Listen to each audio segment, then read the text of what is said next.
I done seen some shit. You ever seen two comics get into fisticuffs? And why? Two comics getting a fight. Yes. You did? Yeah. I saw Ari Spears get stole on outside the Comedy Act Theater one night. In L.A.? Yeah. Like, this was like 98. Really? Yeah. Dude, like. Robin Harris? Robin Harris already dead. Damn. So But I can't remember the guy's name. It was like Marco or something. Yeah, it was weird though, because like the vibe was good that night. Really? And then the guy was accusing Aries of stealing a joke. Damn. And Aries just walked outside and it was like no talking. The dude like walked up, like said something, and Aries was like, whatever. And the dude was like, I was like, oh. And it wasn't like Aries got his ass kicked. Okay. It was one punch, and then Aries covered up, and everybody kind of stopped. But I was just like, whoa. I was like, this is serious business out here in the streets. What happened with the guy? He just was like, yeah, and left? Yeah, like, it was so fast. Like, I was like talking to a couple people, and I looked over, and I saw the dude swinging. I heard, like, they were talking shit. Right. Like, it's been going on for a couple weeks. Okay. Like, dude kept accusing Aries of stealing a joke. Got you. But dude was waiting. Dang. Aries walked outside and like dude was like talking shit. I was there the night Scruncho and TK got into it. I heard about that. Did that happen like they say it did? What did you hear? I heard TK went outside and Scruncho was covered. They didn't know if it was Scruncho or not. He ran up on him and just hit him with like a 2-piece. Boop, boop. Kept it moving. They fought more than once. So maybe that's one of the fights. But what I saw, so it was Bob Sumner's night on the Tuesday. We're at Improv? No, we're at Comedy Store. Okay. Main room. All right. And TK's on stage, and he's literally like, who raised you? Right? Like he's in the middle, like he's saying that. Scruncho comes in, he's got papers, and the papers are supposedly TK's statement. Like that got Scruncho put in jail. Oh, really? It was over that? From the last time that they fought. Oh, wow. I didn't know that. So the core of it, and I could be wrong, and it may be messy to even say, but basically, Scruncho had a lady he wanted that was like, he was like, this is my fiance. And him and TK were cool. They were boys. And I guess she needed to pick TK up or something like that. And Scruncho was like, just don't holler at my girl. And TK was like, yeah, for sure. And then hollered at his girl. And then Scruncho was like, all right, so when I see you, right? And so they had some fisticuffs. And then Scruncho said the cops came by his house. And TK was like, that's his house. And they came and got him. And then he went to jail. So then when he got out, he got the paperwork and went straight to the Comedy Store. Wow. And TK's on stage when he walks in. And Scruncho's like, he's like, who raised you? He was like, Scruncho, Scruncho, shut your bitch ass up. And he runs up there. He drops the paper. And when I tell you, before the paper finishes doing this shit, how papers fall. Yeah, Scruncho's already got, like, he just jumped up and grabbed TK by the shirt, and they're going, and it was like, that was like two bulls going at that point. But Scruncho got him off of the stage. Oh my God. And then in one two-handed push, he pushed TK, and TK went all the way back. So you know how there's that little exit over there? Like, so say there's the stage, and then to the left there's that exit that goes out on the sunset. He pushed him all the way back to. Holy shit, that's a long way. It was a strong fucking push. 20 feet or some shit. But he just couldn't get, like, there was always a table or a chair. He's like, and then he caught himself at that little pony fence. Yeah. And then they came back to scrap some more, and Bob was just like, we need this night of comedy. Don't do it. Right? It was pandemonium. But, yeah, it was a lot of grabbing. Scruncho got maybe 2 or 3 punches off, and then, boom, he went out into the door and hopped in the car and was off into the night. And then TK was on the phone. He was like, yeah, they didn't came down. He came down here right now and all that. And then it was like, no, TK, no, don't call anyone else. And then he left. And then there was like maybe 11 people left in the room. And just like, because the door was open, like it just, like cars were just going by. And you smelled car smells. You know what I mean? Like, what in the fuck just happened? Oh my God. I've only seen fights in L.A. Man. Comedy clubs. I don't know how. I've only seen it in L.A. I was so close at one point that TK's chest was on my left hand and Scruncho's shoulder was on my right, where I'm like, stop. That's where I don't even know how I got in between it. Yeah. It just kept moving until it was like, I was like, oh, like, and that's where it was. And Bob's like, no. So it was crazy. Oh, I think the guy's name was Marquez the Greatest. Oh, yeah. That is who. Marquez is from L.A. Light-skinned dude. Smooth. Kind of looks like EL. Hold on.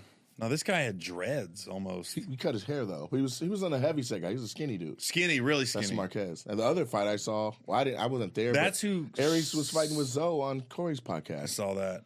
Well, Zoe was fighting with Aries. Yeah. What does Aries be doing? Marquez, they got images of him? Let me sure. Oh, no, I know who Marquez the Greatest is. And he's very talented. That's the guy. Yep, that's him. And that's his headshot, that yellow one right there. On top right. Yeah. That's Marquez. I don't see him hang out anymore, but he used to always be out there with Mark Prince. Yeah. Yeah, you take me back, bro. Yeah. Yeah, that's who stole Aries, and then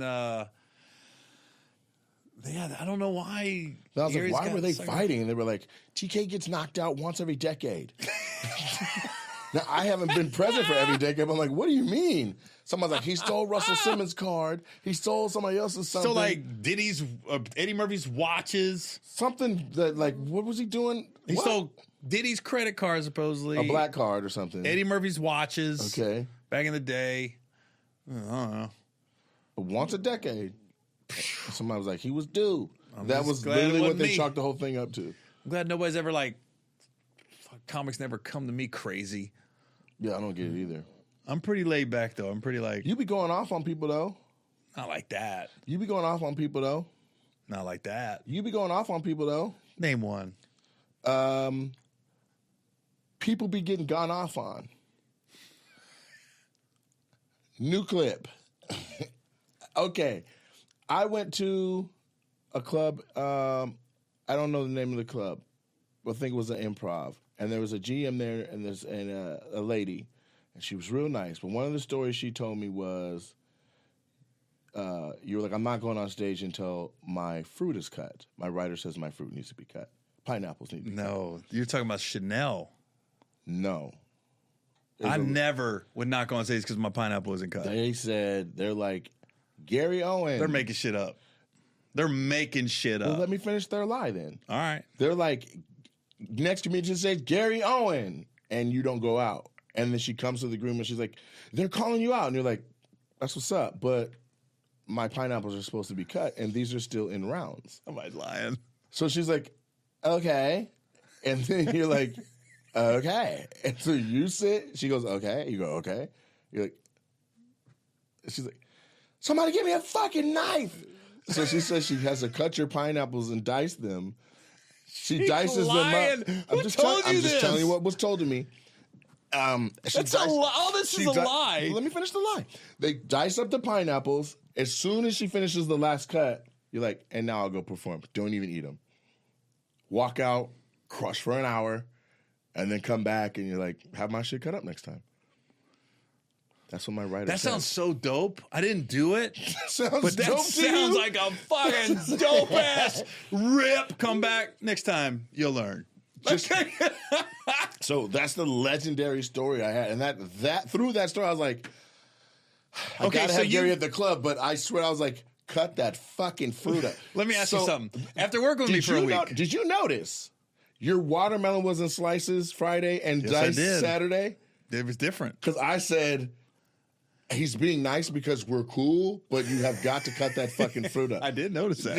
I did notice it. And it was way better cut. It was way better, more flavorful. It didn't hit the rinds. You know what I mean? It was cut with the tears of fear. It was his fear tears. Okay, since we're going there, like, is my rep a prima donna? Is my rep I'm hard to work with? That's the only story I have gotten of that. Okay. So yes. It is. I'm hard to work with. If I only got one story and that is it. So I'm easy to work with. No. The only story I had was that you were a cut my fruit up monster. From one GM. I didn't talk to two, and the other one was like, that's some bullshit. I Okay, talked that's to what I'm one, saying. and the one said it. So there's never been another story about I got to me. live life through my own eye sockets, and the one story I had, you were. Now, you asked me, has that been my experience? Right. No. You're super cool. Have the goddamn aluminum water, and everyone's good. Where's the GM at? The GM of what? Whoever this mythical club is. Still there. The club's real. It's a lady named Amanda. Amanda. Yeah. I also am very honest. I'm forthright about money. I'm What honest about city? names. Midwest. I'm not sure which club, though. Amanda.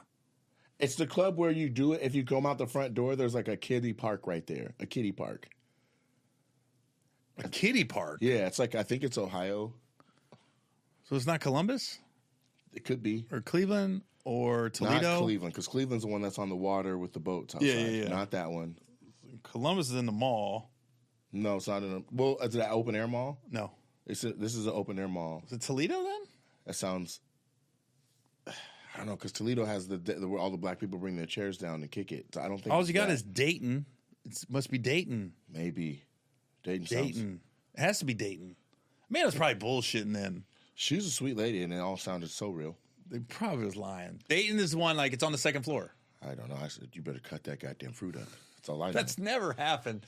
So let me think of, like... If you bitches get me knocked out by Gary Owen, I'm going to be so mad. Let me think of some stories where I could have been perceived as a prima donna. Yeah, tell me what you did. So Gary. Columbus, Ohio. It was Columbus. And Gary. I'll never... It was Columbus, Gary. Are you about to say the same story? No. Completely different story. Okay. But how shit can get twisted, right?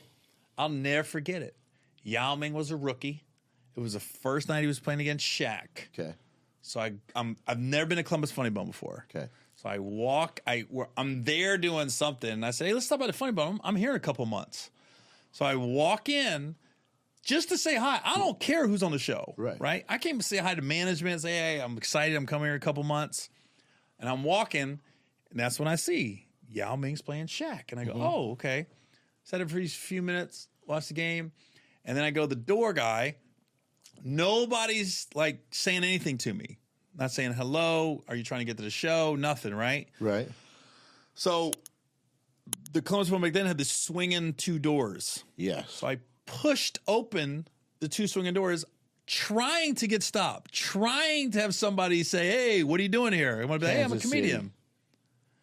That's a lie, bro. Kansas City. I was in my phone to find the right person. I love Kansas City. Well, you don't go up unless they cut the fucking fruit. It's Kansas City. I can't wait to hear this story. It's Kansas City. I can't wait to find out. Anyways, Columbus Funny Bone. Yes. Walk in.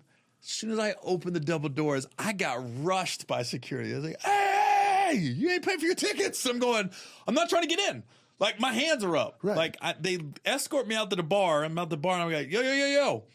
I'm not trying to see the show. That's me. I'm the I'm third a comedian. one on the wall. I'm literally going, I'm a comedian, and I go, I'm here in a couple months, and da-da-da. I said, I just want to meet the GM and everything else. It got so blown out of proportion, like, the dude grabbed me and was like, yo, yelling and shit. I go, yo, why's everybody yelling? Right? So now I'm sitting at the bar, and I go, can I just see the GM? Like I said, so the bartender starts talking to me. This is where shit went left. The bar goes, who are you? I said, I'm Gary Owen, man. I said, I'm actually coming here a couple months. And he goes, you like performing here? He goes, now I know you're lying. He goes, I book all the comics. Wow. I was like, I literally like this. I go, you're the bartender. Something like this. He's the one booking the features. He goes, he booked the features, I found out. Right. You're like, what about Dave? The way he did it, too, he was like, now I know you're lying. He still kept making I booked all the comics. He never stopped mixing it. No, still like this. Hey, this motherfucker. Extra dirty. Right? So I'm going, what the fuck is going on at this club? Like, why is everybody attacking me? Right. The GM comes out, right? The girl. And she goes, hi. I go, hey. I said, look, I don't know how this got blown out like this. I go, I literally just come in to say hi. And I'm here in a couple months. And she goes, oh, yeah, well, come on in. I go, no, I don't want to see the show. Right. I just want to say hi. Just want to say hello. My dumbass stayed to watch this basketball game. Shaq. Now the show's ending, and now everybody's like, this guy's an asshole. Like, he's gloating that I won. Because I am still telling the bartender, I go, dude, I'm telling you I'm a comedian. Right. And I go, there's no way I'm booked, right? Right. My agent calls me Monday. What happened to Columbus Funny Bone? Damn. I go, what do you mean? I'm not thinking nothing of it. I'm thinking everything's cool. They go, yeah, Dave Stroop, who books a lot of clubs, he goes, Dave called and said he wants to cancel you from all his clubs. What? I was supposed to be at like 6 of his clubs. And I go, what? He goes, yeah, he wants to cancel you. He goes, they said you came in. He was like, you motherfucker don't know who I am. They made it sound like I kicked open the door. I was like, motherfucker, I'm here. Right. I was like, that is not what happened, right? Right. Nick Nucifero was my agent at the time. Nick. He called, calmed everything down. I come to the Columbus Funny Bone a couple months later. Packed out. Dave picks me up for press. Yeah. Okay. It's tense all morning, right? We're cool, but it's like it's in the air. Right. We get done with press. We get back, and I go, hey, do you want to talk about what happened a couple months ago? He goes, I've been waiting. I was like this. So I told him, I said, dude, all that, the way he told me the story, I go, all that is correct, except I didn't kick open the door. Right. I didn't be like, you motherfuckers don't know who I am. Right. I go, no. I sat at the bar. The show was halfway through, so none of your staff was really out there. Right. So I opened the door on purpose to try to get somebody to get the GM. I said, but I didn't kick it open. Right. I said, and your bartender did like come at me like, I know you're lying. Right. I book all the comics, and that's when Dave goes, no, he helps book our off nights and the features and shit. And I go, oh. He goes, oh, okay, now it makes sense. And now me and Dave's cool as ever. Right. The weekend went smooth. I go there every year. It's great. This was like, obviously, Yao Ming was a rookie 20-some years ago. Can I ask a question? Yeah. You kicked the door? No. I pushed it open with my hand. Did your hand have a shoe on it? Nope. It was gentle. Any reference to cut my motherfucking fruit up was said? Nope. I wasn't even eating fruit at the time. I was eating the prime rib taquitos. Okay. With guacamole and sour cream. That was my food of choice at the old Improv. If you know you've been in Improv for years, that used to be the shit. Prime rib taquitos. Them prime rib taquitos, nothing like it. Yep. So that was a prima donna story, I guess. Got construed. But what about where something really happened? Like? Something really happened. At another club? Anywhere on earth. I can share another story where I could be construed as a prima donna. Was there what? Pittsburgh Improv. Damn. They had the only black GM, which is really disappointing because I'm all about black people. Mm-hmm. I'm there. First I get there, and he calls and says, hey, you want to drive yourself to press? And I go, no, I don't know the city. Right. And then when was this, though? 12 years ago. Got it. So this is, you got to print out MapQuest directions to get around. No, the iPhones were out. Okay. Yeah. So, and the cars, most cars were starting to have GPS in the car. Okay. So I was like, what? I never had a manager ask, do I want to drive myself to press? You didn't want to do it. Well, I found out why. I mean, his car was kind of filthy. Okay. So I was like, oh, that's why you didn't have time to clean your car out. So we go to press. You said that? No, I was thinking it when he picked me up. So then we go to press. The shows are fine. I got a sore throat. I said, hey, can I get some tea? We don't have any. I was like, well, so what do you want to do? Want me just fucking die up here? So there's a Starbucks right down the street, right? So he brings me some tea that I'm calling him at like 3 o'clock. I need some tea at the club tonight. Yeah, like I'm at the club. He goes, we ain't got no tea at the club. I go, well, what are you doing? You got 4 hours to get it. I go there. They got the hot water and the tea bags. He goes, yeah, I brought this from my house. I was like, I don't care where you brought it from, right? Is it tea? So now we go to settle. The weekend's over, right? We've already got the issue with that and that, right? If you say what I think you're about to say, no, you're not a prima donna. This is going a whole different direction. Okay. We're going to settle. He expensed the tea. No, it's worse. At that time, my contract said I get 2 hotel rooms. Okay. I called a couple weeks before. I said, hey, can I get 3 rooms at the same hotel? And they was like, the hotel's sold out. They go, so I said, don't worry about it. I'll just have my guys double up. I had like a camera guy and my feature. They know each other. I said, they'll double up. Don't worry about it. Literally 2 days before I get there, they go, hey, we got that 3rd room for you at the Courtyard. And I was like, at a different hotel? No, same hotel I was at on the waterfront. That was the hotel they used to put you at. I was like this. I go, great. I don't think nothing of it. We go to settle. He expensed me on the 3rd room. And I go, I told you don't worry about it. And he was like, yeah, but you called and we got it for you. I said, but I told you don't worry about it. You didn't tell me you were going to take it out of my check. Mm-hmm. I'm trying to be like, I was there for 4 nights. I said, why don't we do this? Why don't we just, I'll pay for 2 nights. You guys take care of 2 nights. That's fair. Miscommunication. He goes, no. 4 nights. I was like this. I said, I'm not going to have this discussion with you. I'll call my agent. We'll settle it like afterwards, that, right? Yeah. Then I go, hey, I'm driving back to Cincy tonight. Can the car service pick my feature up and take him to the airport. The one that was for me anyway. Right. No. He goes, no, the contract says you. I was like, it's a body getting in the car. Who cares? I didn't have to tell you I was driving back to Cincinnati. Right. He goes, nope, your contract says you.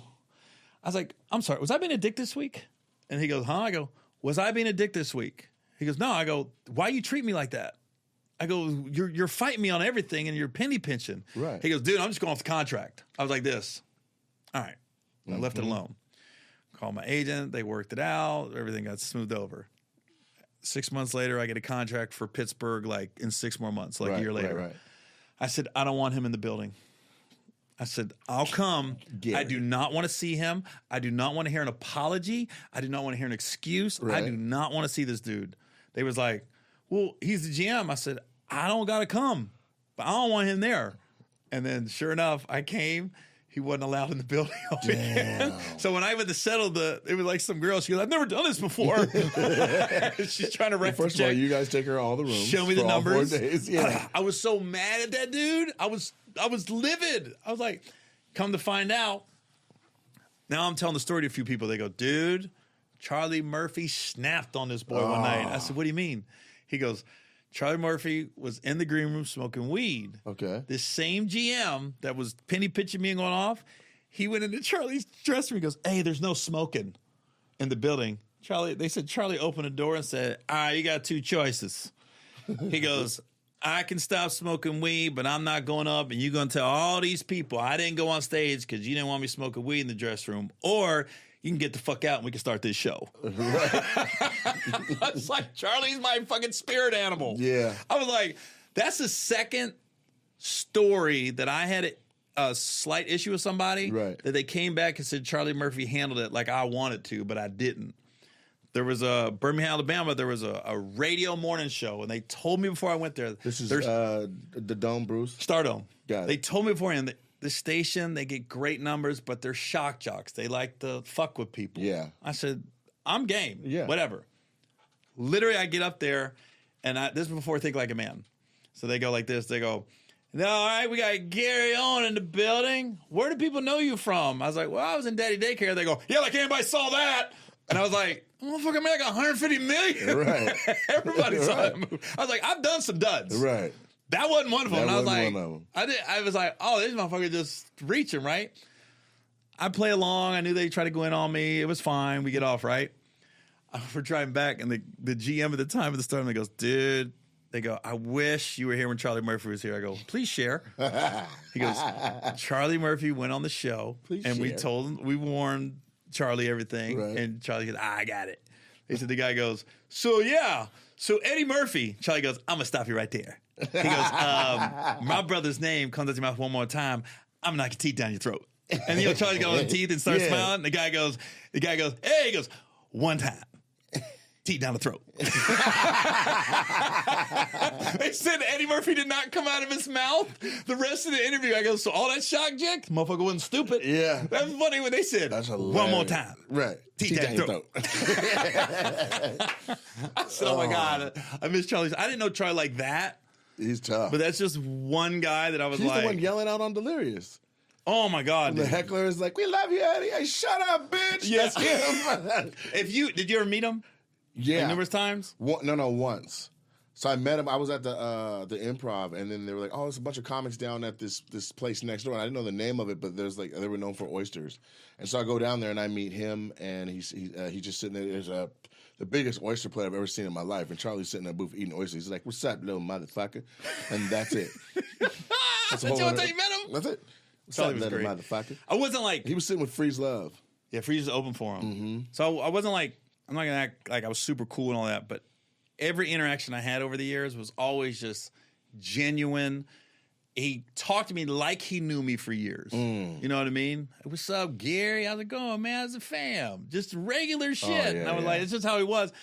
But Charlie had that edge, like, I don't want to fuck with, I don't want to get on this dude's bad side. There's some certain comics you don't want to get on their bad side. Right. And I'd always look at him like, I do not want to be on your bad side. He's one of them. We was talking about that, like Eddie Murphy's like iconic, but Charlie Murphy's like, We was talking about Chris Rock. And Tony Rock's like, Tony was like, he would Tony's snap my on guy, the but motherfucker. I love Tony. Tony will stop you in your tracks. That motherfucker will snap on say people. To me, motherfucker? Yeah, what the That's fuck Tony. you talking about? Right. You eat one of my burgers? What? I ordered 5 burgers, bro. Motherfucking fruit, bitch. Kick in the door, waving the 4-4. Yeah, Where's yeah. my goddamn fruit cut up? Yeah, and you meet. Like I said, I'm not close to Charlie or Eddie, but worked with Eddie, met him numerous times. Worked with Charlie, met Charlie. Go, oh yeah, Charlie was a protector of this motherfucker. For sure. Charlie was. Even though Chris older than Tony, I'm Tony's like a protector. Oh yeah, they got Tony another brother that supposedly is the like Mr. Don't fuck around at all. Oh really? Yeah. So Tony is the party brother. Yeah. But we'll go there. Tony does the best parties. I never went out with Tony. I never had a show with Tony. He wasn't out after the show. Oh no, Tony can go. Tony's out. He can go. He's kicking it. Bro. Yeah. I was like, whoa. We got to wrap because our show, and we got to grab some food real quick. All right. Like, Well, this was awesome. The diamonds are in there for sure. I gotta get some pineapples. Cut up. Look. Y'all a couple, huh? You got her in a headlock. Y'all go together. I don't see no wedding ring on you, though, sir. What's going on? Sir?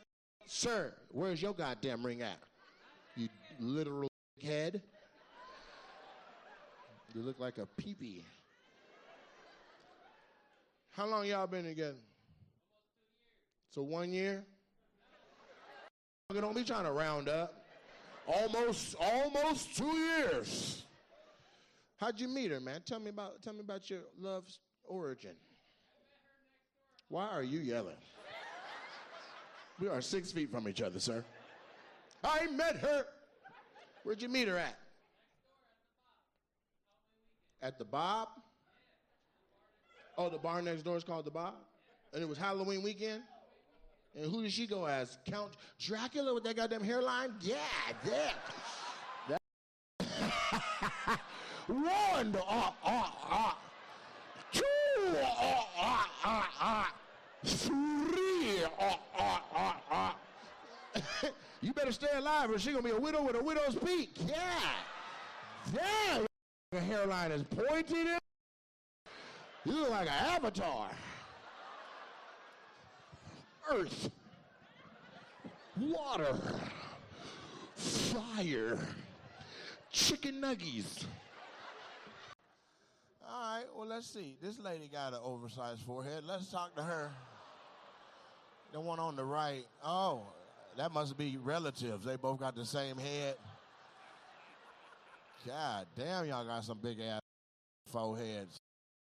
Pull your bangs down. Give yourself a chance. You open that shit up like a magic 8-ball. That ask again later, forehead ask. What's your big forehead ass name? Yes, you with the big forehead. Don't put your head on that pole. This is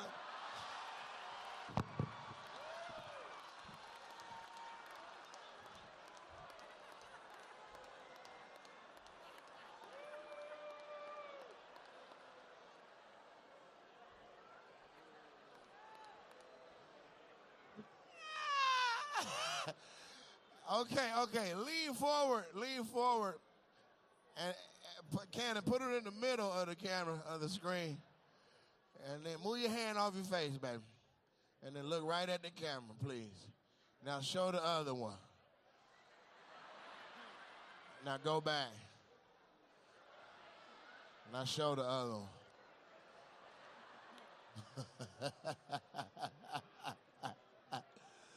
You got to look away a little bit. Make your eyes do like his eye. Now go back.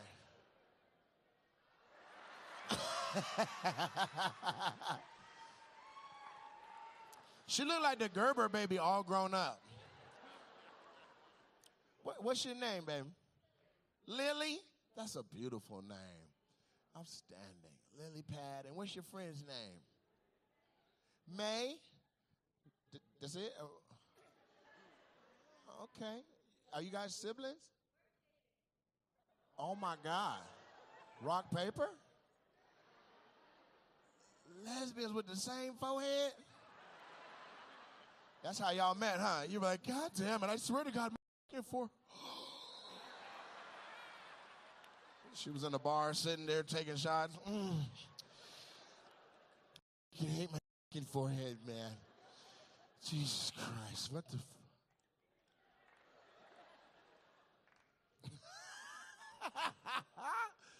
Damn. When y'all kiss, y'all put y'all foreheads together and then rock your face. Do you mind touching foreheads? Just for me. It's too hot for that. Just a little forehead bump. Just a little bump. Just like an iPhone and a Samsung changing contact information. You don't want to, maybe not. Because them motherfuckers click together, this building go up in flames too. They be like, they finally got the theater. What happened? Two big foreheads then rubbed their head together, goddamn room imploded. You can do it later, but I don't want to be there. But record it so I can hear it, you know what I'm saying? Because I want to know if it's a high-pitched sound or if it's more of a thump. It's probably like, ting. Okay. So how did...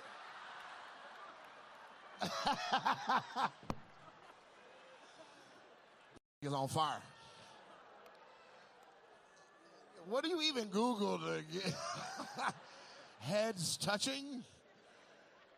That's amazing.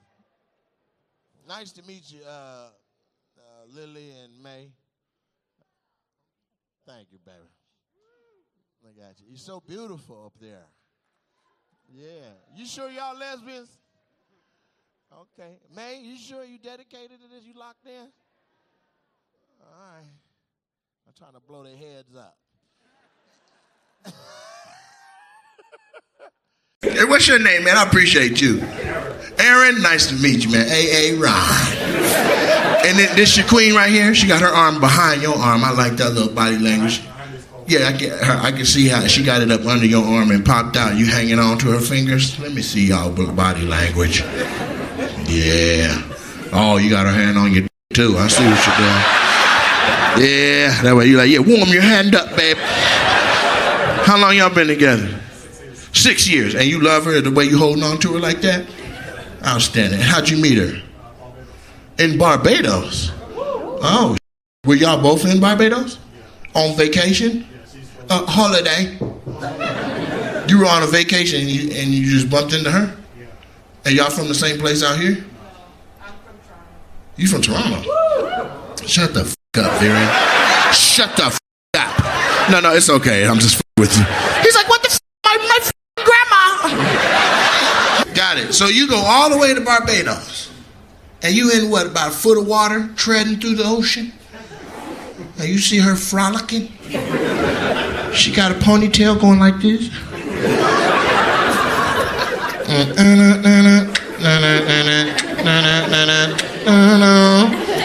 You're like, excuse me, governor. At a what? Y'all need to buy a goddamn tea out this. Did she, how did you know it was okay to go over there? She gave you the look? I was with my friends and his friends were all just kind of in the same area. Okay. But how did you know he was the one out of all of the friends? I went to her. You walk right to her. You're like, once I met this girl, her name was Maxine.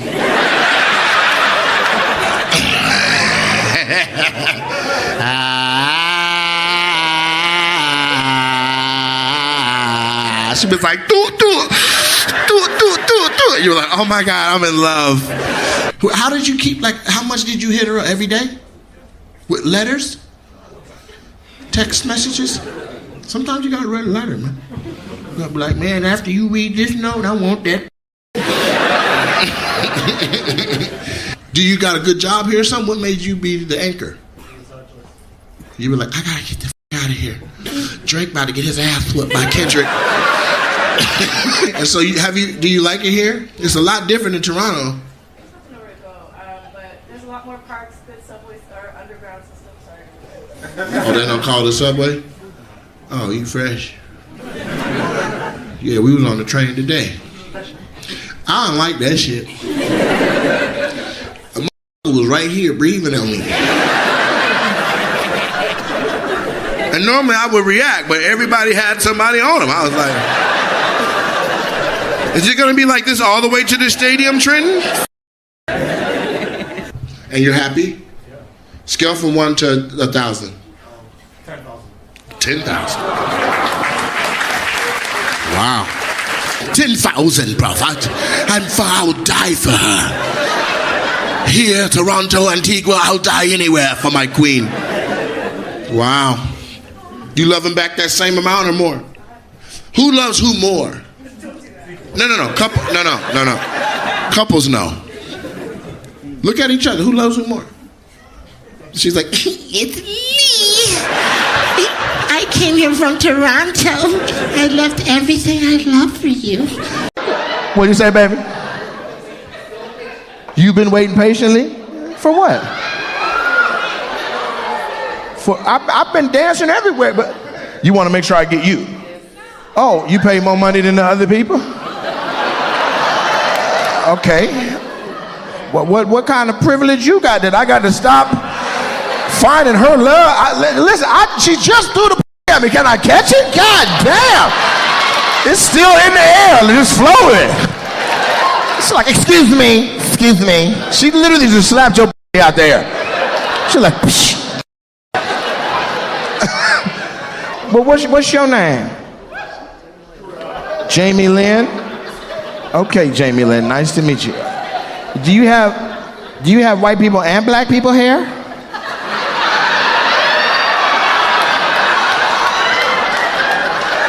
She got multiple personalities. Sclerosis. She got multiple stylists. Damn, you look like Keisha and Katie.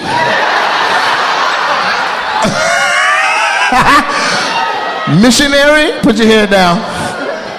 Doggish style. Look. All right, Jamie Lynn, you're beautiful, but you got a lot going on with your hair. But you're beautiful. And so let's talk about life. The reason I'm doing this is because this is going to be easy to get you somebody. You had women, it's not going to be a problem. Okay, she need help. You got money, Jamie Lynn? Money. What do you do for a living? You're retired. Okay, what did you used to do? State of Illinois what? 34 years. For 34 years? Department of Mental Health? Ooh. Ooh.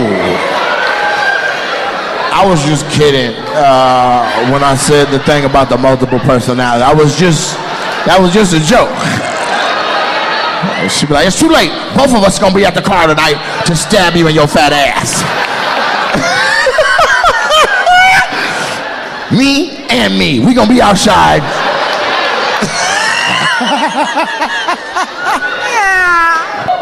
Now, let's just assume that it's just a hairdo and it's not life choices. Okay? I think you're an attractive woman. And how young are you? 58. Well, you damn sure look good for 58. You're welcome. You're welcome. Especially when you put your head down. When you put your head down, you look 28. Put your head up, you look like you've been at the DMV, you don't want to work there no more. You know how to cook? Okay. What kind of man you want? 2 questions. You have 2 questions for me before you answer mine? Okay. This for show crazy. I done came over here. She's like, I have a question and I have a question. Why do you have 2 questions? Okay, usually it's just 2 chains, but questions will work. Let's get the first one out. Or can I hear them both in the same breath? Okay, ready, go.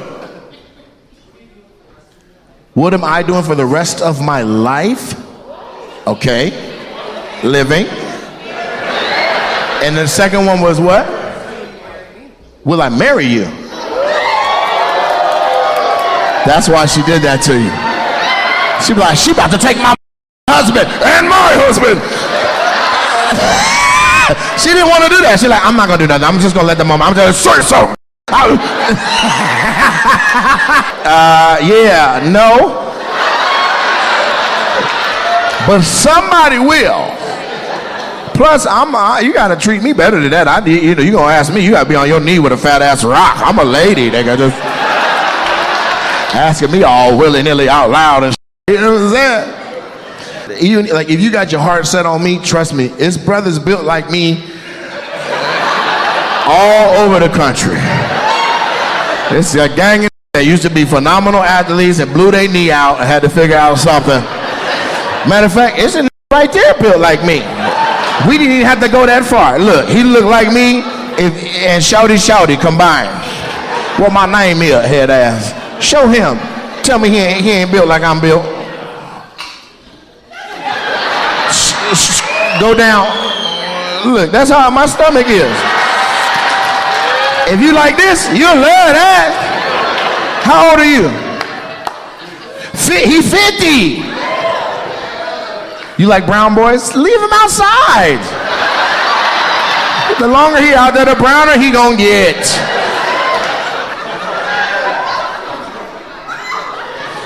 She said, will you marry me? That's as crazy as a... 2 questions. Yeah, Chicago's be on some other... I've been all over the world. Ain't nobody ever been like, I'm sorry. Could I bother you with a couple of questions? First, forever? She talking still. So I don't know what she said. Like, when you want to wake up, don't you want to bust a nut? What did you just say? Did I wake up this morning thinking somebody was going to ask me to marry me? No. I woke up this morning like, I got to catch this goddamn plane. What's your name? You look like Ice JJ Fish. There's something about you, girl.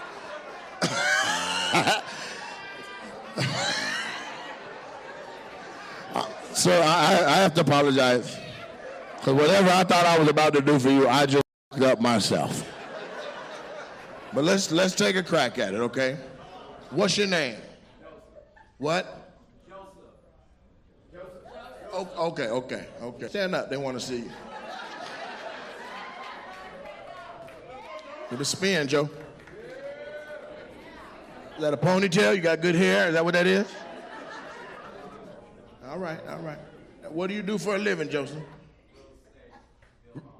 You build homes with your bare hands. Oh, you running out there.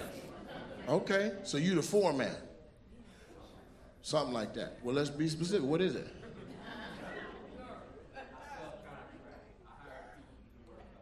Okay, so you get into the bag. Outstanding. And what are you? I'm He said, I'm a mutt. Damn. What's all in your gumbo? What are you? Black, Irish, German. What? Forever 21.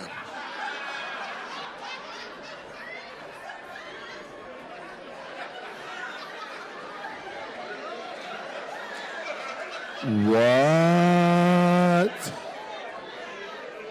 Yeah, I'm not gonna be able to help, man. I give up. No, I'm telling you. All right, I'm trying to help you, but Forever 21 is crazy. I know you meant to say 23 and me. I did a 7 and 11.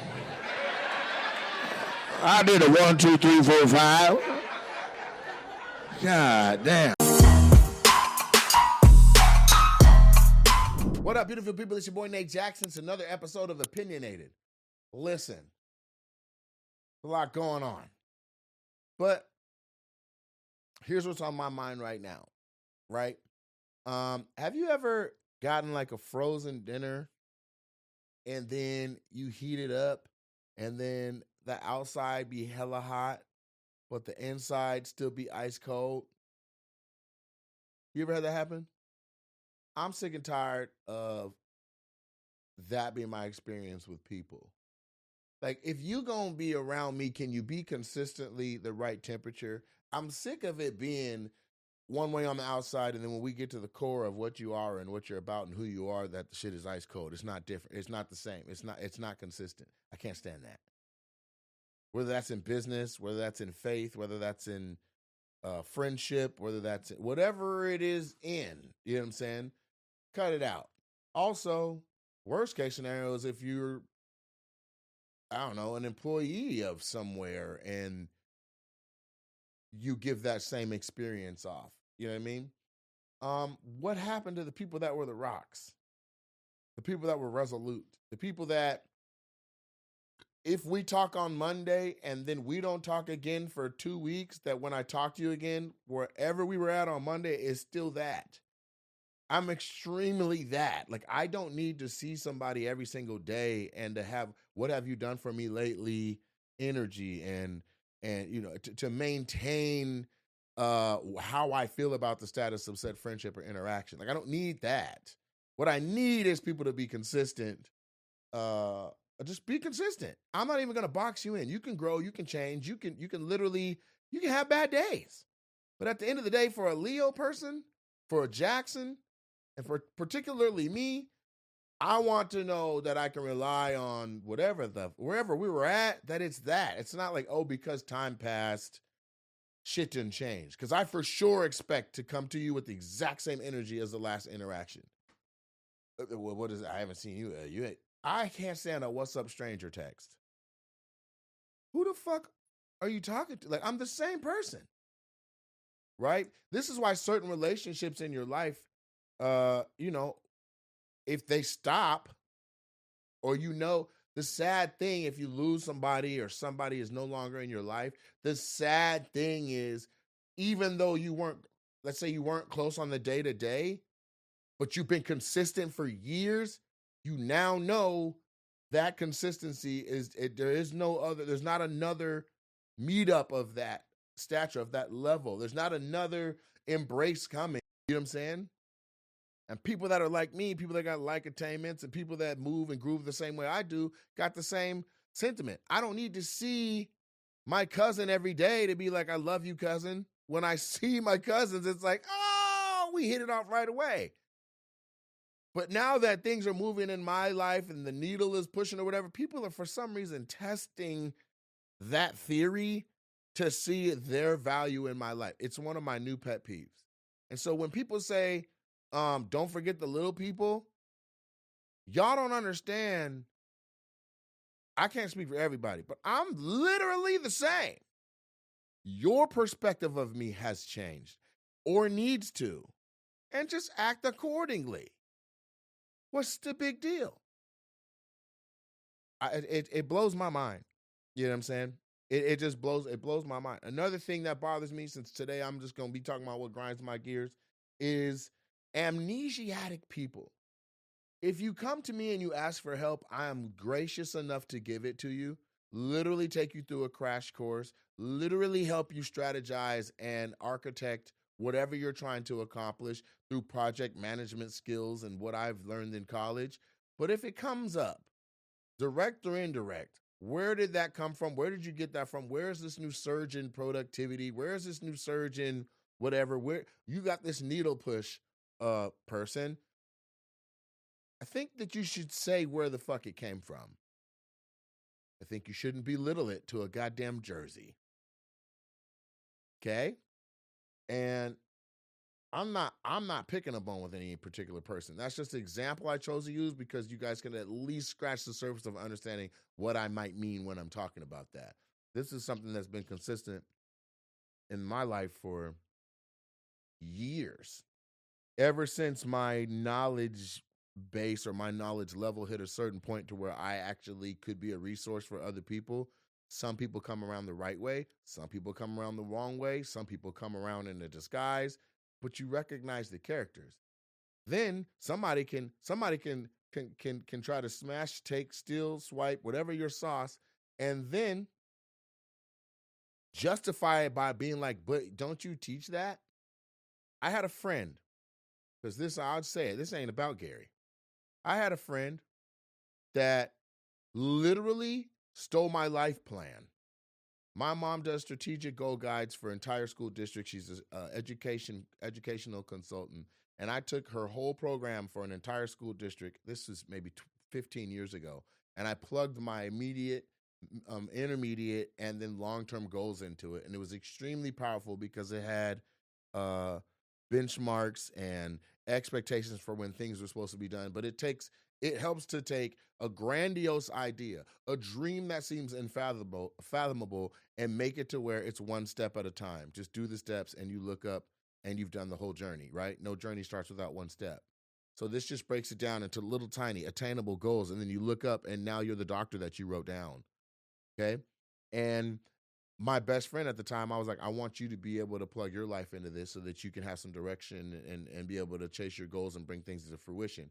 I let him see mine as a template. I said, use this to make yours. We fell out. For the next 4 years, I had to watch that person literally do my strategic goal guide. Ideas I had, I saw them try, they weren't even in their own lane no more. Then later on in life, probably 2-3 years later, a friend of mine from high school who was a mutual friend to both of us broke the seal of silence or whatever since we had fell out and was like, I don't know what the big deal is. Don't you teach classes about that? Don't you have a book on that? So why are you so mad that person did it? Again, for some reason, I don't know why certain humans can't wrap their mind around the concept of, if I'm willing to give you the game, at least cite your sources, like a fucking college essay would ask you to do. Like any essay after sophomore year in high school would be like, okay, you feel this way about the concrete details and the commentary of this paper. At the end of this, cite your goddamn source. Where, why? That's the point of credits. That's the point of giving credit. That's the point of giving credit where credit is due. And for somebody with a fucking clothing line called The Roses, which is literally a metaphor for giving somebody credit where it's due, it's profound that this happens in circles around me in the space that I'm in. When I do so much for other people, when I give credit all the time, overly give credit. I gave credit, and my agents pointed this out.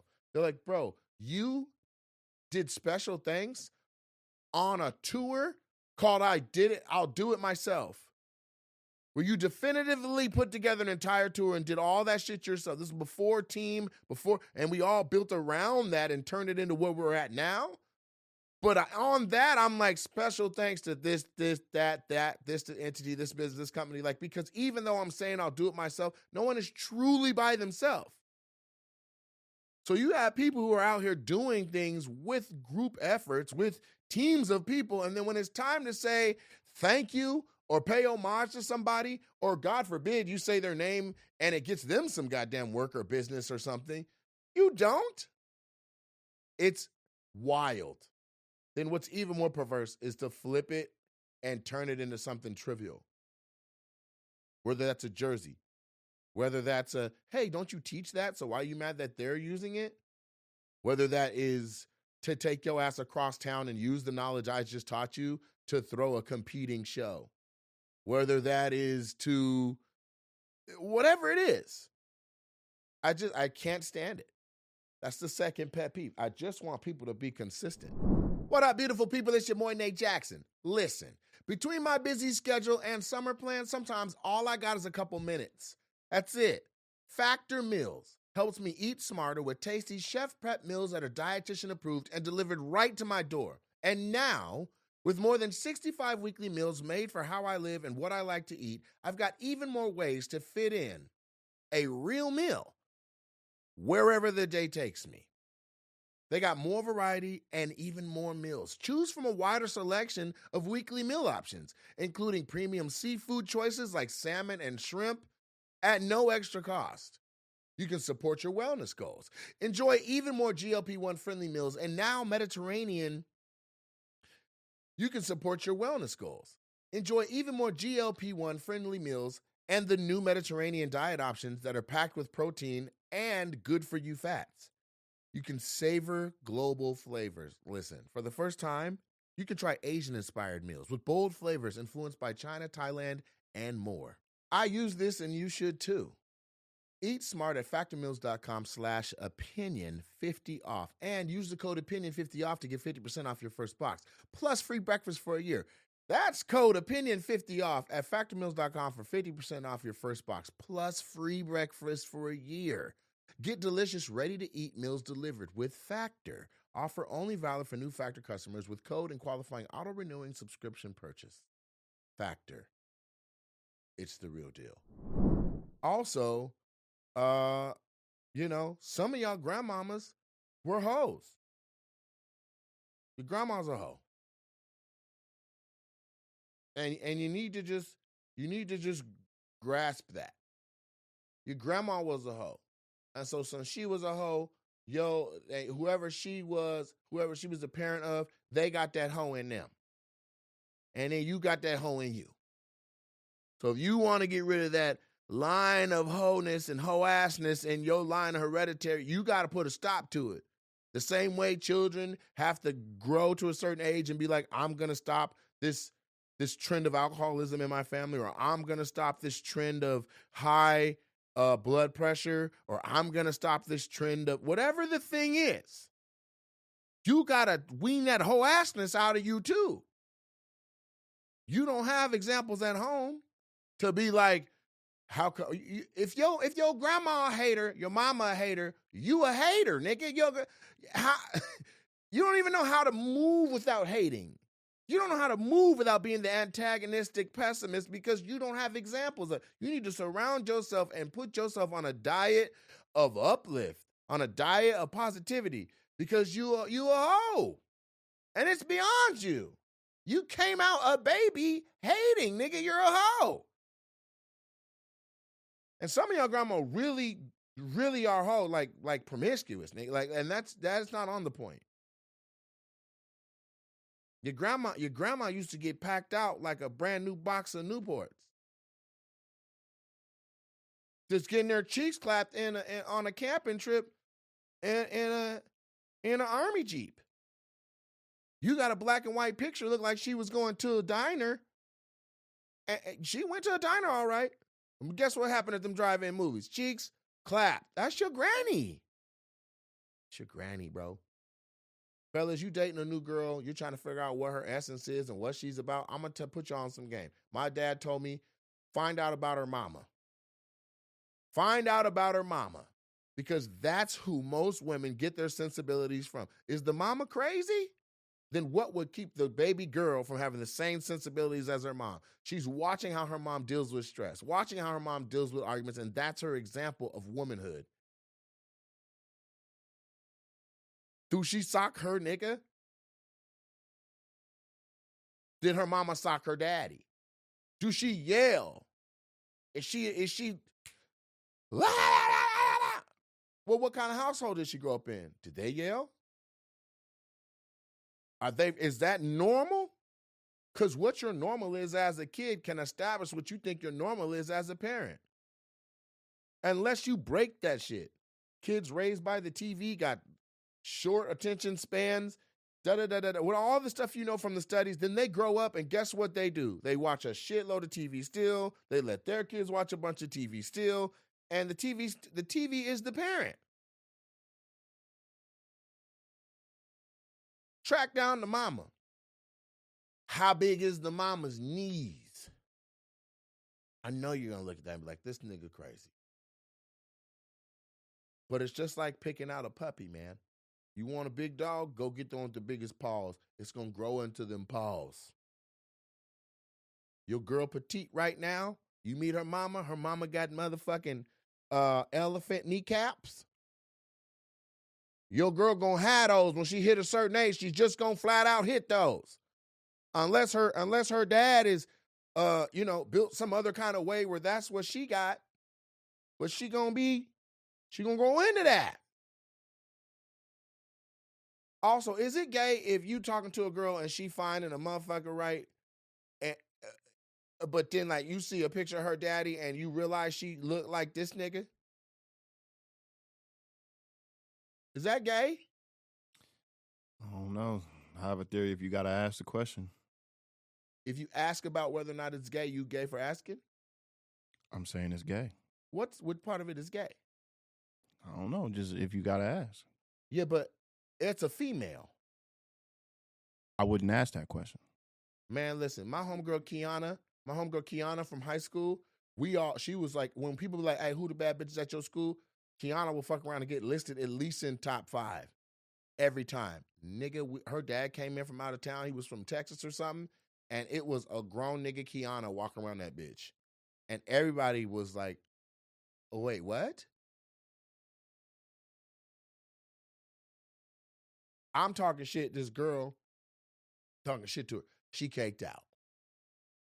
Yams. Right? I was like, I'm just playing. I'm like, and she tall. I'm like, damn, you got your height from your mama sure you got your height from your daddy? She's like, yeah. I'm like, yeah, look, so you tall and thick. She's like, I got my butt from my dad too. I was like, what? I'm looking at a vicarious nigga booty? Vicariously, I'm looking at a man butt? You ever seen a beautiful girl with big ass feet? Talking about, I got my daddy's feet. I know somebody that just said, I got my daddy. Don't look at my feet, please. I'm like, what's wrong with your feet? Wasn't even thinking about looking down. Don't look at my feet. Why not? I got my daddy's feet. I'm like, what? Fuck do your daddy's feet look like? I look down at the foot. The foot look like a regular girl foot. Does that mean your daddy got girl feet or you got man feet? Big long ass shoes. I just looked it up. It said while there isn't a specific widely cited percentage of how many women resemble their fathers, research suggests that daughters often inherit a significant number of facial features from their fathers. I'd agree to that because my daughter looks like me. A bunch of my friends who have daughters, they resemble them. She looks like she is your daughter, but it's not twin. Where have you been? Does that make sense? Like I can see the other half of what contributed to McKenna. Twins? Bruh. My cousin Nate Robinson and his dad Luther Robinson are twins. My cousin Nate Robinson and his sister Candace are twins. So that means Candace looked like my Uncle Luther.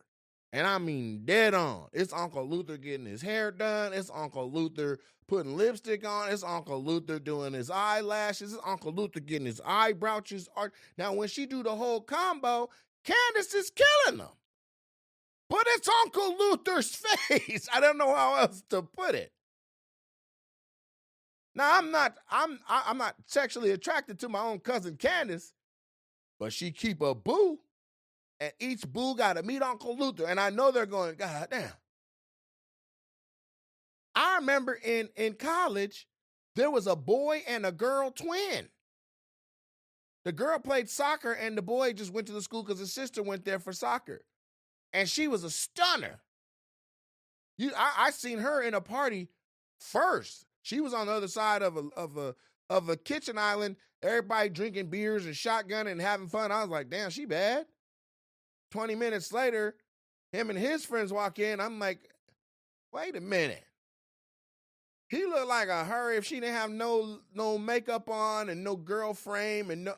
Then they stood by each other, started talking. I was like, oh shit, they're twins. What? Ew. Ew. What do you do? Do you know who Blue Ivy is? I do. That's Jay-Z and Beyonce's daughter. Who does she resemble more? In the face? Her daddy. But Jay-Z ugly than the motherfucker, so ain't nobody lining up to see the girl version of that nigga. I actually just seen, she was on stage with Beyonce recently, and people were saying that the older, because she's a lot older from when I remember seeing her, but they're saying that she's starting to like resemble Beyonce now. Good. I think the kids start to resemble whoever they're around the most or who, I don't know. You're not in charge of that, but this is the weirdo shit I be thinking about. Like, if you see a beautiful woman and you don't know her twin and you ain't met her dad, then you go to the family reunion and everybody walking around this park got her face in some kind of way. I had a girlfriend in college named Irene Howard. Irene, beautiful woman. Beautiful. Went over to her house, met her mom, Dana. Dana looked like Irene. Her little brother came in. Little brother looked like Irene. Her other little brother came in, looked like Irene. Showed me family pictures from her family back in like Stockton, California. Everybody from left to right in the front row and the back row all had that same goddamn. It was something. It's just everybody looked a little bit like Nicki Minaj. Like your family looks alike. You know what I'm saying? You look alike. But what is it when you see the girl and you're like, ooh, couldn't get it, and then meet the dad and you're like, oh my God. I still think it's not gay though, because there's something about like It's called Freudian. What does that mean? Freudian is exactly what your hand is trying to point at. The word is Freudian.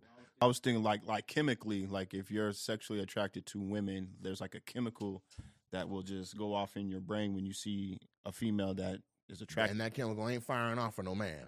That's what I'm saying. Yeah. Because you remember that dude, my comic homie who came to the first You Look Like? His name was Thad. Yeah. Indian dude. I met Thad first. Been around Thad first. His mom and dad would come to the shows. Yeah. His older sister, who lives in D.C., came out and, she's married and everything, but she came to the show. Everybody was like, God damn. She's kind of fine. But then she looked just like that. So it was like Thad in a wig. Dad looked like her. Or did he look like her? Right. So, but I'm like, we was jokingly like, would you still smash? We were like, hell yeah, but it's Thad in a wig, but that's a girl. We smashed Thad. And Thad is like, I've been dealing with this my whole life. Right, like I'm sure he has. Have you ever met the girl's mom and it's like, it's just her from another generation? The girl's mom and it's her from another generation? Yes. No. I've seen a girl that looks so much like her mom that when meeting the mom, you're like, oh my God, it's you, but 20 years, 40 years, whatever, how many years before, with whatever sensibilities she got. I'm trying to think. You like, nigga, I'd take this whole household down. You even seen that? You Nah, never seen a girl I've look so never. much like her? Man, listen. I'll tell you this. Being from different schools and seeing all these different graduations, hosting step shows and doing all that stuff, when you do a lot of step shows, families come support the people that are in the step shows, right? If there's a fine-ass Zeta and then her family shows up, chances are the mama fine and a motherfucker too. You understand what I'm saying? It's rare that a person is like the perfect blend of both parents.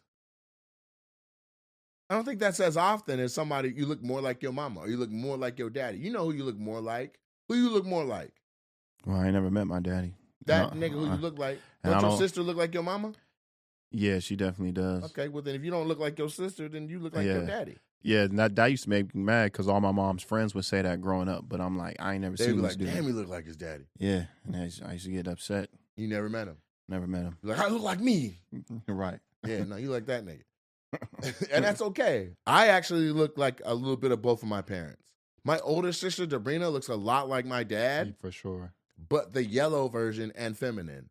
Yeah. Right? My sister, Erica, looks like my Aunt Mary. Like their baby pictures side by side, you'd be like, that's the same baby. Just one of these pictures is black and white. Right? I see you and I see your mom in you more than your dad.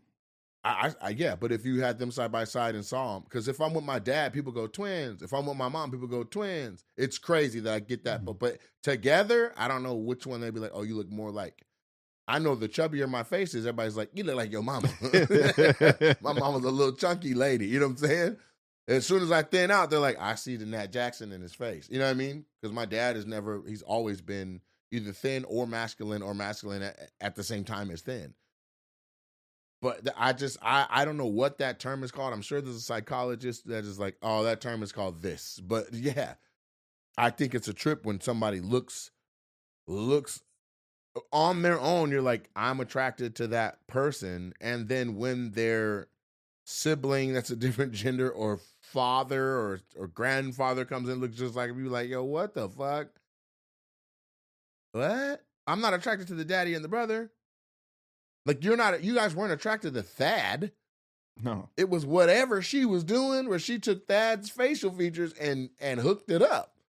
Also, it don't be exactly the same. It be like softer. You know what I'm saying? It be the girl version. You know what I mean? Right. So, anyway, like I say, your grandma a hoe, and you think she wasn't, and she was getting packed out back in 1976 like a brand new box of Newports. Okay? You need to know that. When you sit down with your granny and ask her, you know, hey, all the stuff you did and the fun you had, do you see any of that affecting me in a negative way? And your granny gonna tell you, I was a little fast. So when I see you out here in these streets, that's why I don't try to tell you what time to be home. Because back in my day, you doing half the damage I'm doing. Your granny was a hoe. Your granny was a hoe. Now, I'm going to transition out of this really just nonsensical topic and get into something that's actually on my spirit that's bothering me a lot, okay? I am in duck in a water mode where it may look like things are coasting smooth and everything's fine, but under the surface, I'm not at ease. I'm not at peace.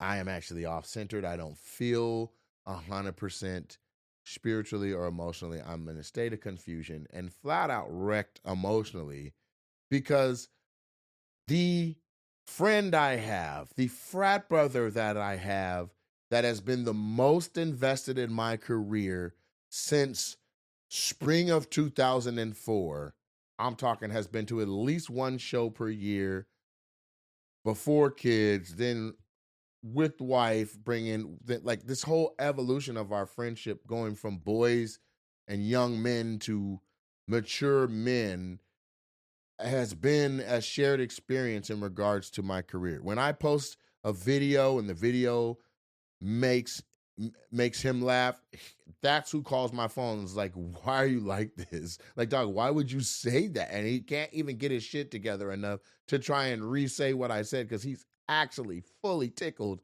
and really laughing at the moments. He's been to countless shows. I mean, this is somebody who, you know, a spark plug to a situation. You know what I'm saying? Like, we'll fight.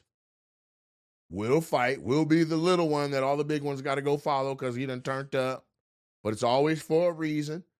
You know what I'm saying? A fantastic father, brother, frat brother, cousin, friend, poet, and a connector of people. My guy literally, without being voted into a position or told this is your position, made himself chapter historian and went and physically tracked down all living members of the Chi Alpha Alpha chapter of Omega Psi Phi fraternity. And our chapter has a history. But listen, Washington State University, Eastern Washington University, Whitworth College, like all these schools, it's the same chapter. And the black students, they're coming from other states, generally to play football. So as soon as they graduate or they're finished playing, they go back home. It's not like an Atlanta chapter where they grew up in Atlanta, went to college in Atlanta, pledged in Atlanta, then stayed in Atlanta. My whole chapter, like there's very few, there's no Qs on the yard now, but there's very few Qs, even in the same area. The only one, Shane is still around because Shane is from Eastern Washington. So he's still at least a 2-hour drive from campus. Since the 80s, ain't nobody staying in Pullman after they graduate to just be the old bro on the yard. Like, you might do grad school, but you get up out of there. You go back to where you're from and you go to where life has given you this option to be. And my frat brother friend, my close friend, he made it a point to literally go door to door and meet everybody and get personally in touch with everybody that is in the fraternity. And that's just our chapter. Then he's connected all over California, everywhere, East Coast and the South, heavily on the west of the Mississippi, but connected on the East because he made a point to actually not only say what has a frat done for me, but what can I do for the frat? Like, he did his work as an Omega. He did his work as a black man. He did his work as a community leader and was hooping, and his heart stopped just right there on the basketball court. Out of respect for his family, I'm going to allow myself to talk about it and let him remain nameless. because to a certain extent, it may be an overstep for me to even be talking about it in detail for what happened. But he's no longer with us. And this is somebody that I love. This is somebody I love dearly. This is my guy. And he's not with us. And leaving behind a beautiful wife and family of 2 beautiful little chocolate baby girls. And the D9 where I'm from, the D9 on this coast, in this state, in this region, is in shambles in regards to it. Because he was a D1 track athlete that still resembled that in regards to health. Maybe a little dad bod, but nothing resembling how big I've gotten. Then you look left and right, and I haven't dealt with a lot of loss, so I'm just going to talk freely, and you can be like, what a dick, or what, you can say whatever the fuck you want. But I'm going to say this. There's so many pieces of shit that are still with us that I am just befuddled that our newest angel is somebody who had a lot more life ahead of them. It's not on me to make that determination. We all know we're not the ones responsible. Unless you're a taker of life, we don't get to command how long somebody lives or not. But how is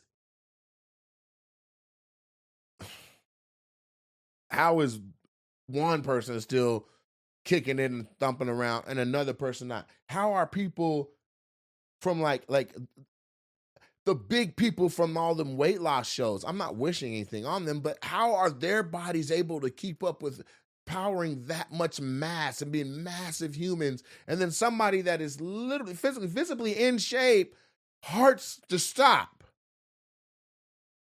Just stop. And then where's the response? Where's the swoop in of the the people who are supposed to try and revive? Where's that? Where's the people that are like, get him here, get him there, we got to get the emergency service, we hurry up? Where is that? How many people are walking around telling stories about, this happened to me, man, I died, but then, man, they brought me back, they saved me, they were able to. So it's one thing to be like, damn it, they took his life early. They being whoever is in charge of that. God. But then didn't give it back. Despite the efforts of everybody that's trying to get it back.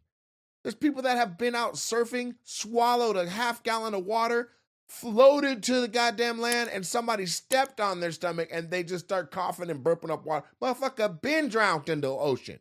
Been drowned in the pool. Got their life back. People have fallen from crazy heights, should really just splatter and somehow miraculously get up and walk off or get picked up and then rehabilitate back to what they need to be rehabilitated back to. Hit by cars, crazy car accidents. 50 Cent been shot 9 goddamn times. And I'm not saying why not him, but I am saying why my guy? Now, here's the other thing that comes with, I don't know if everyone is dealing with this shit the same way. I only got one life that I'm living, but it seems like because of my station in life that everybody from that point in my life of knowing my guy all the way up until now that knows that we had a friendship is checking on me. And that's fine because that's our nature. But sometimes it doesn't feel genuine. Sometimes it feels like, oh, let me just, let me reach out to this, somebody I use, because you're not consistent. You don't check on me. You don't call on me. But now it's like, oh, man, is it true? What happened? What's up with Oprah? I'm trying to stay busy, keep my mind off of it as best I can. I have a job to do. I have a world to entertain. And I'm supposed to just keep it all together and all that, because this is the life of a comic. You got to be able to go through what you're going through and come up out of that, and you better tell these jokes. Think of the shitball in your life. They're alive right now. My guy was an all-around blessing. He gone. So the lesson that I can say from that, there isn't really one that makes sense, but check on your healthy friends. check on, like, be the connector, be the glue of friendships the way he was, because taken too soon, taken too young, but there is something eerie about how much of a connector he was, about how much of a historian he was. Almost like he knew life was fleeting, time was fleeting, and like somebody got to put this together for all of us. Or how passionate he was. Like at a Oakland Athletics, Oakland A's game versus the Dodgers in Dodger Stadium, he's screaming back and forth with 3 and 4 rows of Dodgers fans like that's not going to escalate and don't give a damn. Standing on business. Like that level of passion. Take that, put it in a pen, and then he was a maestro with words. Spoken word artist, great cook, great dude, great husband, great father. And my heart cries for these 2 sweet little baby girls that just watch their dad get dressed to go to the gym. I'll be right back. And he ain't never come back. Like, what? And I'm my brother's keeper. On mamas. If it was necessary, that whole family can come live with me.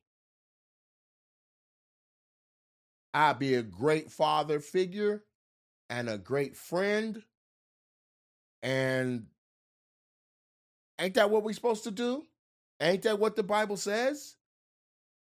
If necessary, home is open. Let's raise these kids. You get the most out of life. That's, when and if you're ever ready to do self-care and self-pamper and all that, like no judgment from me, go do that. You know what I'm saying? Like live your life to the fullest. The wife, I'm not saying get back out there and date, but I am saying as far as being cared for, provided for, and all that. If you have the means to do so, and something happened, because he would have did it for me.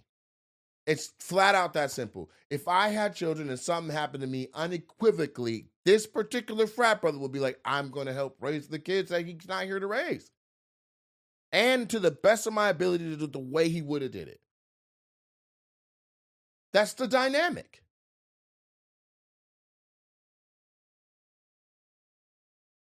So in this world of fake ones and real ones, I don't understand the balance or what is kept and held by taking a real one too early, taking a real one too soon. And then when we are doing what is scientifically proven to have the ability to bring life back, that doesn't work.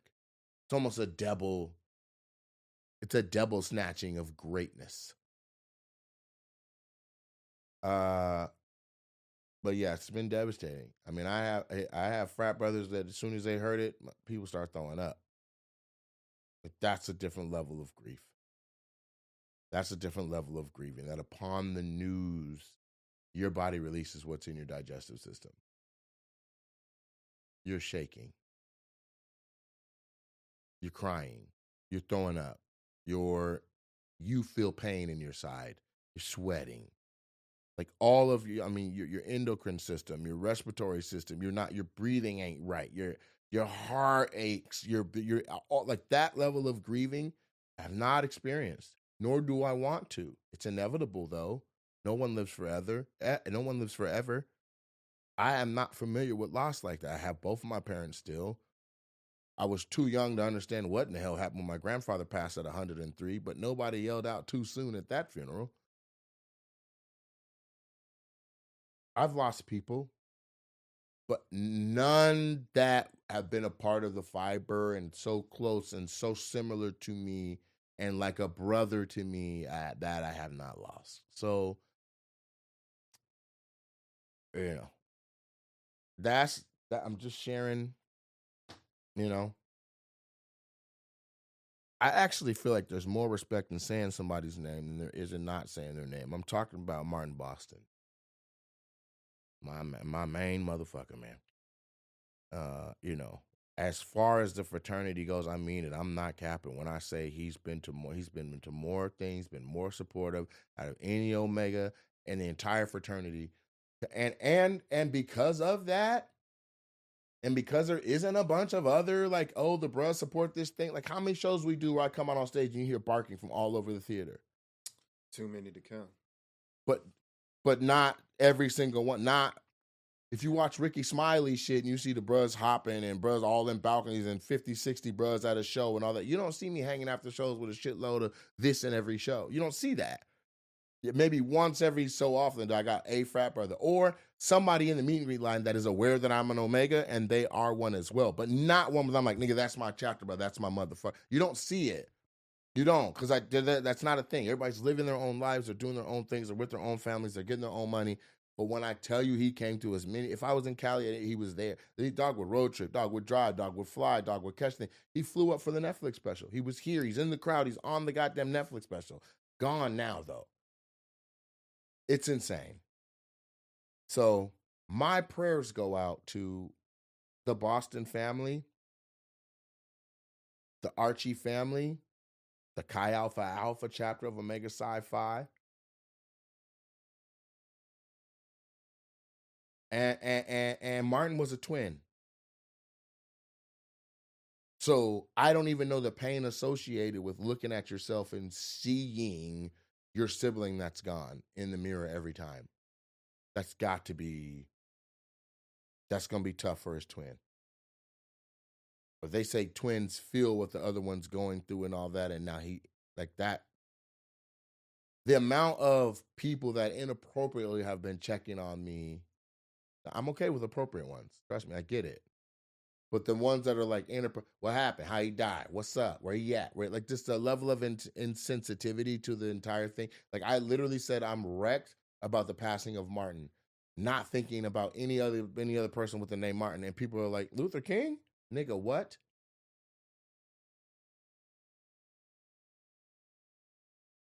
Shanae died? Nigga, what? Maybe don't comment. Maybe sit back or check on it or just be like, maybe someone's going to say what they're talking about. Let me do a little bit of deductive reasoning and see who it might be talking about.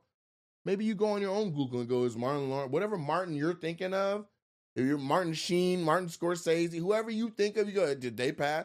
Like, oh, no, they didn't. Well, he must be talking about someone else. And if you can't do that, then just shut the fuck up and mind your business. There was some friends from college that came to the open mic last night that were in the bar. And I'm just trying to keep it pushing. Keep it, you know what I'm saying? I find it's a pet peeve. Here's another pet peeve on the way out. The people that they get something from being able to mourn with you or sharing that with you, or they want you to mourn and grieve their way. All I know is to work hard. I'm going to keep doing that. Martin would slap this shit out of somebody if they fucked with the flow of that work ethic. Literally be like, let that nigga work. The people I haven't seen in years, while I'm doing my thing, and I know they're just looking for another person to put a head on the shoulder, but don't expect me to break down. Don't expect me to cry. I'm coming from a position of strength. I'm talking about the strongest parts of what we represent from what Boston is. Well, they ain't no bitch. Fuck we crying for? It's a tragedy. It's sad. It is unfortunate. But nigga, I don't know you. You don't get to come to me and I know your relationship was nowhere near the way mine and his was. And you're like, oh man, I feel away. Like, I'm not finna. You know how out of place that shit feels? When somebody that is high profile loses a friend, family, or a loved one, I think our general shit should be shut the fuck up. Shut the fuck. When my boy, when Tony Baker's son passed away, people thought they were helping by caring and saying sentiments and asking him and coming to shows and interrupting and being like, we love you, Tony, and fucking walking up during the meet and greet and bringing like fucking pictures of his son that passed out of love. But like, there's a certain amount of that's insensitive as fuck. You throw him into a prison of grief because you decided to put that wall up around it, or you wanted to have that moment to share with them of that grief. Mind your goddamn business. If you care so much, put some money into the baby's funds to go to college. Put some money into the fund so that what was a 2-income household that's now a 1-income household doesn't feel that hit. I have people that don't even know Martin, don't know none of that, and will not stop calling my phone to check on me. You okay? You and Bible quotes. Don't perverse my good book. Don't perverse the faith I have, the unwavering faith I have in God, to take what you got one passage about loss and then try to apply it to this situation. When it's like, it's, you know, part of it is just like, I'd be mad at people. Shut the fuck up. I'll cope how I want to cope. Let me come to you and be like, hey, I want to tell you this thing or whatever. Like, but it is what it is. I might just put a square in the air and knock back some hen dog and sit in solace and go through about my boy. So you hear me? I know you hear this, but I've had most of the interactions where people have brought me something or said sorry, or they heard me already talk about it on one way or the other. That was welcome. Nobody has trespassed upon that, but in social media, they did. Social media said dumb shit. And if that's how I feel, I can't imagine his wife. I can't imagine his LBs. I can't imagine anybody that had a more regular public interaction with him down in the Bay where he's at. Like, people are just like, we're just numb to it as a society. Listen, I got to go. That's this episode. Call someone that you love and fucking tell them you love them. Don't just assume that they do. Don't switch up on your homies. Keep it solid. Be the rock. Tighten up. Tighten up. And if by all means you are the example to people that you're setting, then move accordingly. Uphold that example. You work from your strength, not from your weakness. I love all y'all. And root to the Qs.